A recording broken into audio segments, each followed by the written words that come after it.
सन 1971। दुनिया उस वक्त शीत युद्ध की परछाई में जी रही थी।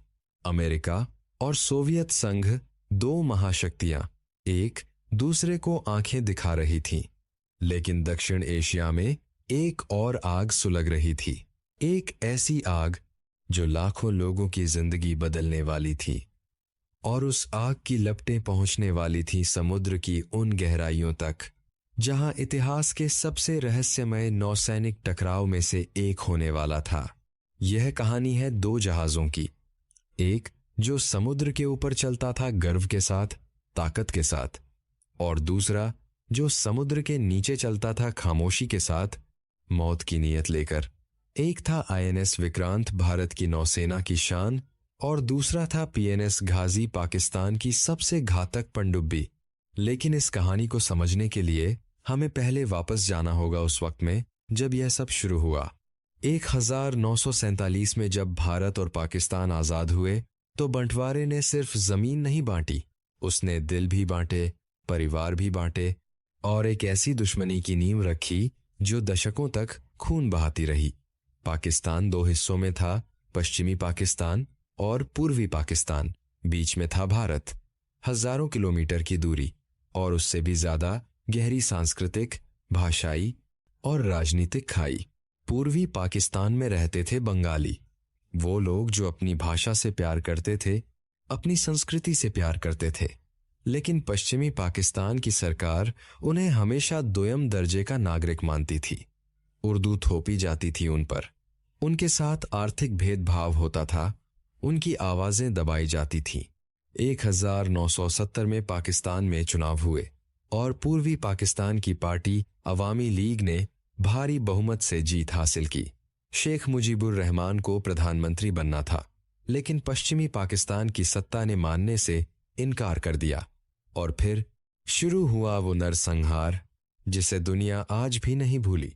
मार्च 1971 में पाकिस्तानी सेना ने पूर्वी पाकिस्तान पर हमला बोल दिया। Operation Searchlight. लाखों बंगाली मारे गए, करोड़ों लोग भागकर भारत आए, शरणार्थियों का सैलाब, भारत पर आर्थिक बोझ, और दिल्ली में बैठी इंदिरा गांधी शांत लेकिन अंदर से तैयार। भारत ने तुरंत युद्ध नहीं किया, पहले कूटनीति की, दुनिया को बताया। संयुक्त राष्ट्र गई, लेकिन अमेरिका पाकिस्तान के साथ था, चीन पाकिस्तान के साथ था, और इंदिरा गांधी जानती थी यह लड़ाई अकेले लड़नी होगी। तब भारत ने सोवियत संघ के साथ एक महत्वपूर्ण संधि की और धीरे धीरे चुपचाप भारतीय सेना तैयारी करने लगी। थल सेना, वायुसेना और नौसेना। अब बात करते हैं आईएनएस विक्रांत की। इंस विक्रांत, यह नाम संस्कृत से आया है जिसका अर्थ है वीर या साहसी। और सच में यह जहाज अपने नाम के अनुरूप था। यह भारत का पहला एयरक्राफ्ट कैरियर था, एक विमानवाहक युद्धपोत। इसे ब्रिटेन से खरीदा गया था। 1961 में यह भारतीय नौसेना में शामिल हुआ। विक्रांत की लंबाई थी लगभग 700 फुट। इस पर तैनात थे हॉकर सी हॉक जेट विमान, एलिजे पनडुब्बी रोधी विमान और अलॉयट हेलीकॉप्टर।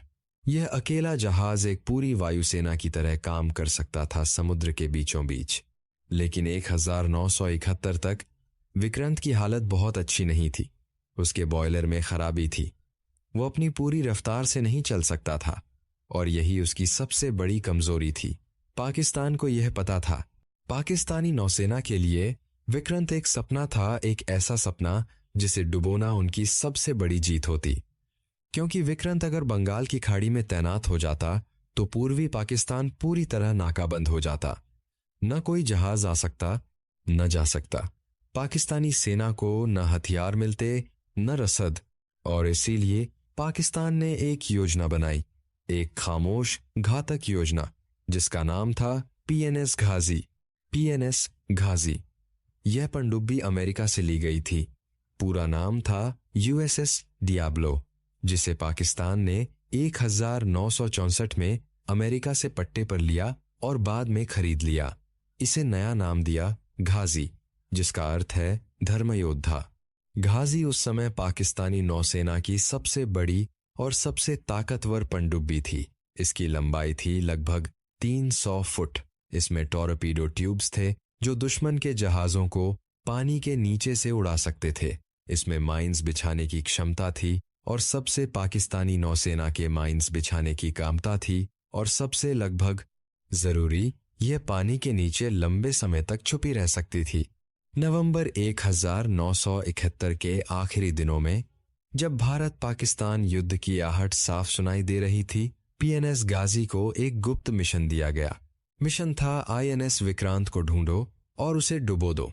गाजी कराची से निकली, पश्चिम से पूर्व की ओर, हिंद महासागर को पार करते हुए बंगाल की खाड़ी की ओर।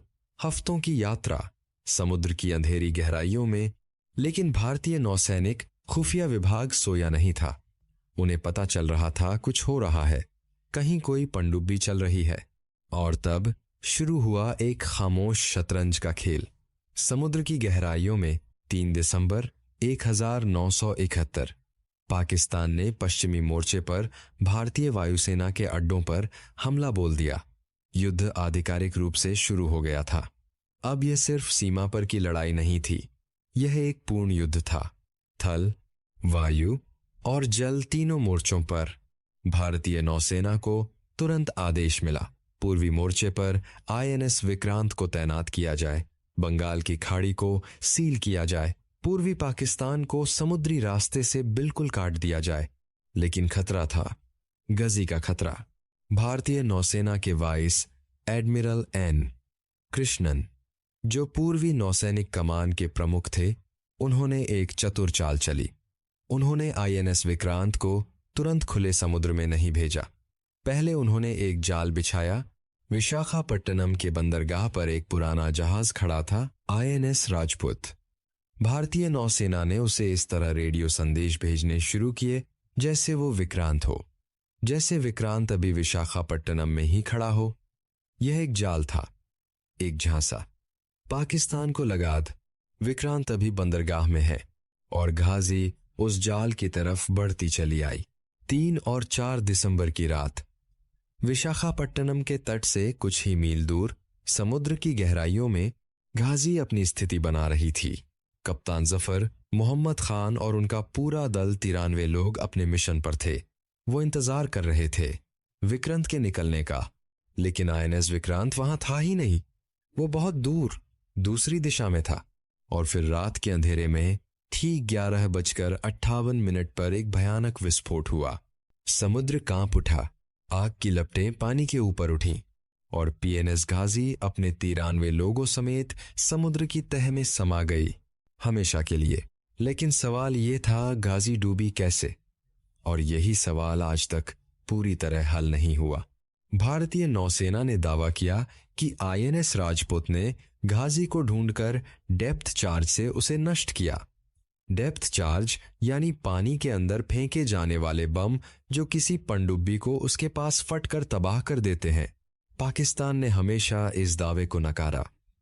उनका कहना था गाजी की अपनी माइंस गलती से फट गई, या हो सकता है उसे कोई आंतरिक दुर्घटना हुई हो। सच क्या है? समुद्र के 1100 फुट नीचे दबी गाजी का मलबा आज भी वही है, विशाखापट्टनम के तट के पास। और शायद वही मलबा जानता है असली कहानी क्या थी। लेकिन जो बात तय थी वो यह थी कि गाजी का खतरा खत्म हो गया था, और अब आईएनएस विक्रांत आजाद था खुले समुद्र में निकलने के लिए। और विक्रांत निकला। बंगाल की खाड़ी में वो दिन आया जिसका पूरे युद्ध पर सबसे गहरा असर पड़ा। आईएनएस विक्रांत ने अपने जहाजों के साथ मिलकर पूर्वी पाकिस्तान की पूरी समुद्री नाकाबंदी कर दी। चटगांव का बंदरगाह, कॉक्स बाजार, मोंगला, सब बंद। विक्रांत के विमानों ने सी हॉक और एलिजे पूर्वी पाकिस्तान के बंदरगाहों, तटीय इलाकों और दुश्मन के जहाजों पर हमले किए। पाकिस्तानी नौसेना के जहाज भागने की कोशिश करते और विक्रांत के विमान उन्हें ढूंढ लेते। एक के बाद एक पाकिस्तानी जहाज डूबते गए, या आत्मसमर्पण करते गए, या किनारे पर फांसते गए। पूर्वी पाकिस्तान अब सच में कट गया था। न चीन से मदद आ सकती थी, न पश्चिमी पाकिस्तान से कोई जहाज, और जब जमीन पर भारतीय थल सेना और मुक्ति वाहिनी ने ढाका की ओर कदम बढ़ाए तो पाकिस्तानी सेना के पास कोई रास्ता नहीं बचा। 16 दिसंबर 1971 ढाका में पाकिस्तानी जनरल नियाजी ने 93 शून्य सैनिकों के साथ आत्मसमर्पण किया। यह इतिहास का सबसे बड़ा सैन्य आत्मसमर्पण था। द्वितीय विश्व युद्ध के बाद बांग्लादेश एक नया देश दुनिया के नक्शे पर उभर आया और इस पूरी जीत में आईएनएस विक्रांत का योगदान अमिट था। लेकिन उस जीत की नींव में एक और नाम था जिसे अक्सर भुला दिया जाता है, आईएनएस राजपूत। वो जहाज जिसने गाजी को रोका, जिसने उस खामोश खतरे को खत्म किया जो विक्रांत को डुबोने आई थी।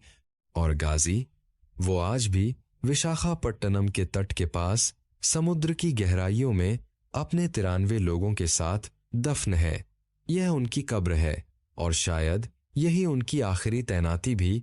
समुद्र ने उन्हें अपने में समेट लिया और इतिहास ने उन्हें याद कर लिया।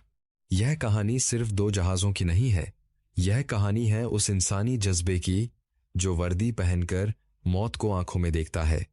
चाहे वो भारतीय नाविक हो जो विक्रांत पर तैनात था या पाकिस्तानी दल जो गाजी में सवार था और कभी वापस नहीं लौटा। युद्ध जीतते हैं मुल्क, लेकिन कुर्बानी देते हैं इंसान। और समुद्र की वो गहराइयां आज भी उन आवाजों को अपने में छुपाए हैं जो 1971 की उस काली रात में हमेशा के लिए खामोश हो गई थी।